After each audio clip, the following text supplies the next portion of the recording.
है। मेरे प्यारे आका सल्लल्लाहु ताला अलैहि वसल्लम के प्यारे दीवानों,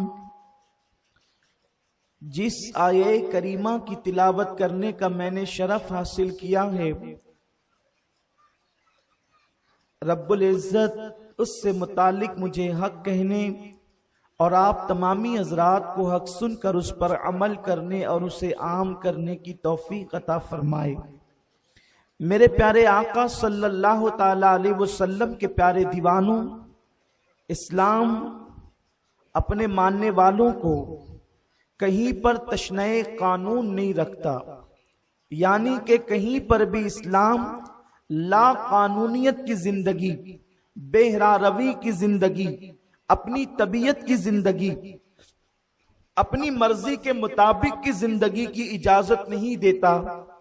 इस्लाम वो मुकद्दस दीन है और इस्लाम इस कदर फितरत के तकाजों के मुताबिक अहकामात बताता है कि इस्लाम पानी पीने का तरीका क्या है वो भी अपने मानने वालों की मर्जी पर नहीं छोड़ता, बल्कि इस्लाम पानी पीने का तरीका भी बताता है, इस्लाम खाने का तरीका भी बताता है, इस्लाम सोने का तरीका भी बताता है। इस्लाम के अंदर जिंदगी गुजारने के हवाले से रात और दिन किस तरह होने चाहिए, सुबह शाम किस तरह होनी चाहिए, किस तरीके से इंसान सुबह उठे, कब उठे, किस तरह उठे, अपनी सुबह को कैसे गुजारे, अपना दिन कैसे गुजारे, अपनी रात कैसे गुजारे, शादी ब्याह कैसे करे, मौत मैयत के वक्त के अहकामात क्या हैं, ये सारी चीजें इस्लाम हमें अता करता है। मेरे प्यारे आका सल्लल्लाहु अलैहि वसल्लम के प्यारे दीवानों, दुनिया की दूसरी कौमों की तरह इस्लाम ऐसा नहीं करता कि कुछ बातें हमें बताकर कुछ आपकी मर्जी पर छोड़ देता है, बल्कि अल्लाह तबारक ताला ने इंसानों को जिंदगी गुजारने के लिए एक आइडियल की जरूरत थी, एक नमूने की जरूरत थी, एक बेहतरीन किरदार की जरूरत थी, एक बेहतरीन अखलाक की जरूरत थी, एक पाकीज़ा किरदार की जरूरत थी। तो अल्लाह तबारक व ताला ने हजरत आदम अलैहिस्सलाम को नबी बनाकर जलवागर फरमाया। पहले नबी दुनिया में आया, उसके बाद दूसरे इंसान, इसलिए कि अगर नबी से पहले दूसरे इंसान आ जाते तो फिर लोग कहते कि जो नबी से पहले पैदा हुआ उसे जिंदगी गुजारने का तरीका कैसे पता चलेगा, उसे सुबह शाम का तरीका कैसे पता चलेगा। तो अल्लाह रब्बुल इज्जत ने पहले आइडियल भेजा, पहले नमूना भेजा, उसके बाद दूसरे इंसानों को पैदा फरमाया। और उम्मत मोहम्मदिया तो कितनी खुशनसीब उम्मत है, किसी को आइडियल के तौर पर आदम मिले हैं, किसी को आइडियल के तौर पर नूह मिले हैं, किसी को आइडियल के तौर पर मूसा मिले हैं, किसी को आइडियल के तौर पर इब्राहिम मिले हैं, किसी को आइडियल के तौर पर इस्माइल मिले हैं, किसी को आइडियल के तौर पर यूसुफ मिले हैं, किसी को आइडियल के तौर पर ईसा मिले हैं। लेकिन उम्मत मोहम्मदिया तेरी अजमतों पे कुर्बान, तेरी तकदीरों के कुर्बान, तेरे ओज के बुलंदी, तेरे बुलंदी दर्जात के कुर्बान कि तेरा नसीबा कितने ओज पर है, बल्कि ओज सुरैया तेरे कदमों के नीचे है कि अल्लाह तबारक व ताला ने तुझे जो आइडियल दिया है, ऐसा आइडियल दिया है कि अल्लाह अकबर, उसकी अदा अदा पर कुरान नाजिल होता है।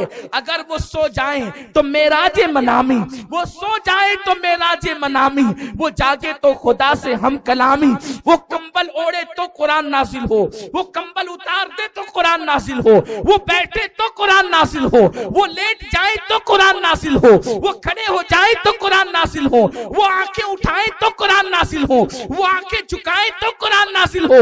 उनकी अदा कितनी बेमिसाल है कि उनकी आंखें उठती है तो किबला बदल जाता है, उनकी निगाहें झुकती है, इन्ना अंज़लना नाजिल होती है, उनकी फिक्र पर नहनो नज़्ज़लना नाजिल होती है, उनकी फिक्र पर, उनकी अफसुर्दगी पर इन्ना आतैना कल कौसर नाजिल होती है। गर्ज के उनका अंदाज देखें, उनका अंदाज़े जिंदगी देखें, उनकी सुबह शाम देखें। अल्लाह ने जिसको आइडियल बनाकर हमारे लिए भेजा, उस रसूल की जात कितनी हसीन है, कितनी जमील है कि अल्लाह अकबर, अल्लाह रब्बुल इज्जत ने उनकी जाहिरी अदाओं को भी हसीन बनाया और उनका बातनी अंदाज तो निराला ही है। तेरी सूरत तेरी सीरत जमाने से निराली है, तेरी सीरत तेरी सूरत जमाने से निराली है, तेरी हर हर अदा प्यारे दलील बेमिसाली है। अल्लाह रब्बुल इज्जत ने जिसको आइडियल बनाया उसके बारे में फरमाया लक़द कान लकुम फी रसूलिल्लाहि उस्वतुन हसना,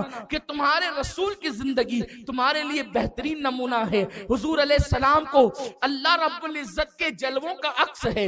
हुजूर तो अल्लाह रब्बुल इज्जत का आईना है। अल्लाह ने बशर जो बनाकर भेजा वो मेरे और आपके लिए बशर बनाकर भेजा।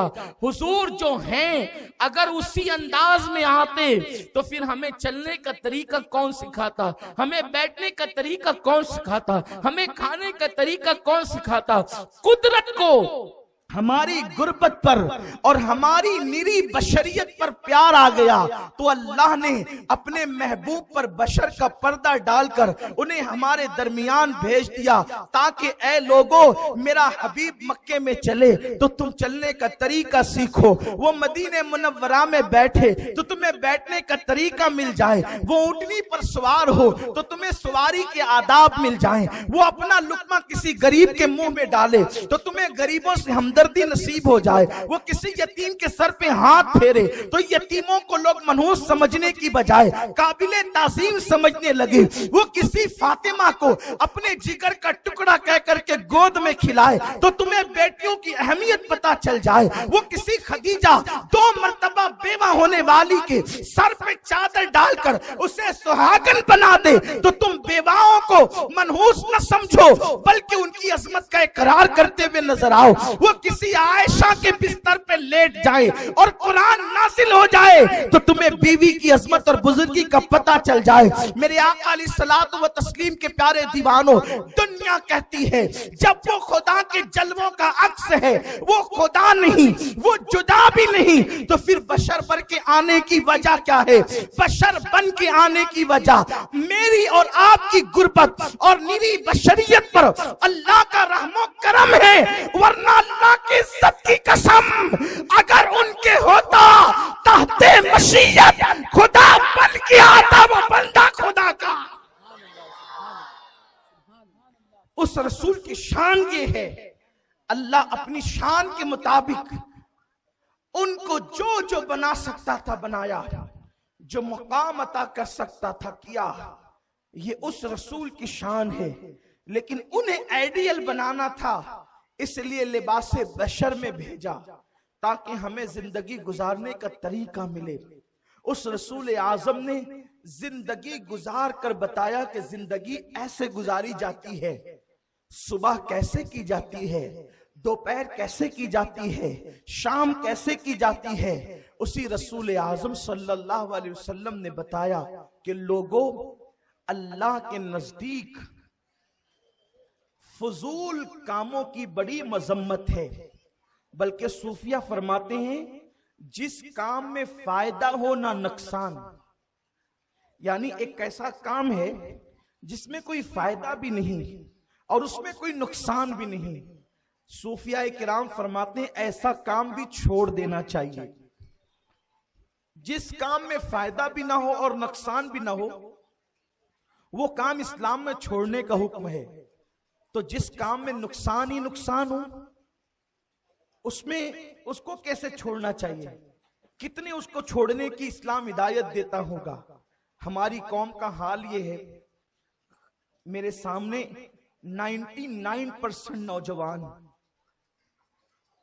मैं उनसे पूछना चाहता हूं, इस वक्त हमारे शहर के अंदर मंदी का माहौल, जो लोग कारोबार करते हैं उनके पास भरपूर टाइम है, और अक्सर जो नौजवान लड़के हैं जो अभी किसी काम धंधे से जुड़े नहीं है, जो स्कूल पढ़ते हैं, मदरसा पढ़ते हैं, उनके पास तो टाइम ही टाइम है।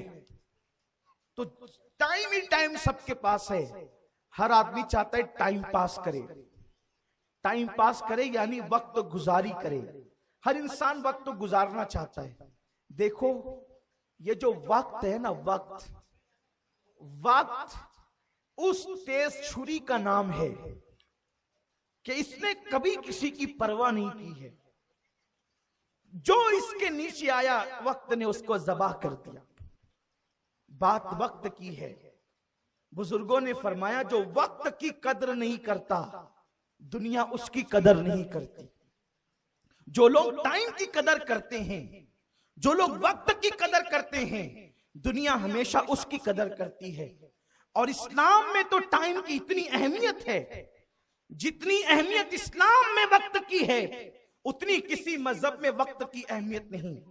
और मजाहिब में जब जी चाहे जो जी चाहे आप कर लें, लेकिन इस्लाम में ऐसा नहीं। हमारे यहाँ शादियों का भी वक्त होता है, इबादतों का भी वक्त होता है, सुनानो मुस्तहबात का भी वक्त होता है। इस्लाम ने आखिर अल्लाह की इबादत है। कुरान कहता है वमा खलक़तुल जिन्ना वल इंसा इल्ला लियाबुदून, कि हमने जिन्न और इंस को सिर्फ अपनी इबादत के लिए पैदा किया। मेरे अल्लाह, जब तूने हमें सिर्फ इबादत के लिए पैदा किया तो हम फजर में 50 रकत नमाज पढ़ने या फजर की नमाज ज़ोहर में पढ़ने, ज़ोहर की फजर में पढ़ने, ऐसा हम क्यों नहीं कर सकते? कुरान कहता है नहीं नहीं, इन्नस्सलात कानत अलल मुमिनीन किताबम मौक़ूता, के मोमिनीन पर मुकर्ररा वक्त के साथ नमाज फर्ज है। अल्लाह आखिर वक्त की पाबंदी के साथ नमाज क्यों फर्ज है? हम थक गए थे आज तो हम ज्यादा सो लें और जोहर के वक्त में पढ़ने, फजर की नमाज या जोहर में सो गए थे असर के वक्त पढ़ने का, ऐसे नहीं चलेगा। अगर किसी ने वक्त पर नमाज न पढ़ी तो उसका नाम जहन्नम के दरवाजे पे लिख दिया जाता है। वक्त का पाबंद क्यों किया जा रहा है? ताकि मुसलमानों को पता चले अल्लाह के नजदीक वक्त की कितनी अहमियत है। बल्कि अल्लाह अकबर, एक हदीस पाक में आया है जमाने को बुरा मत कहो।